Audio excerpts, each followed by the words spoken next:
The U.S. takes a stand against terror, and in recent months, U.S. citizens have spoken out against terrorism incited by the terrorist organization Boko Haram. U.S. civic leaders and activists began to bring attention to the terrorism caused by Boko Haram shortly after hundreds of girls were kidnapped from a boarding school in Nigeria.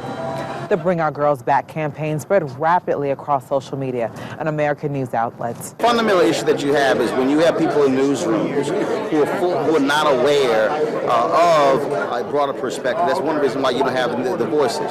So when it came to Boko Haram, I knew General Kip Ward. I knew he was the first commander of AFRICOM. So when I wanted to talk about what are the military options to go after them, he was the first person who I called. He was the four-star general who was who was the commander of AFRICOM, but you didn't see him anywhere else. Because you had folks in the media who had an idea that he even existed. And so that's one of the problems that you see. And so when you don't have diverse voices, when you don't have people with different understandings and backgrounds, not bringing those stories to bear, not suggesting those various folks to interview, and that's why you see the same voices. That's why you don't see certain stories covered. And that's one of the reasons why Nigeria has not become a major story, because what is happening there is just as tragic. It happened in Paris even more so, but you don't have people on the inside saying this is a critical story and this matters.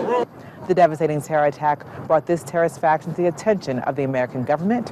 Homeland Security Secretary Jed Johnson says this about the U.S.'s efforts to support Nigeria and the rest of the world to address the terrorism caused by Boko Haram. Well, we've done a number of things in our government in Nigeria, and I suspect we will continue to do so.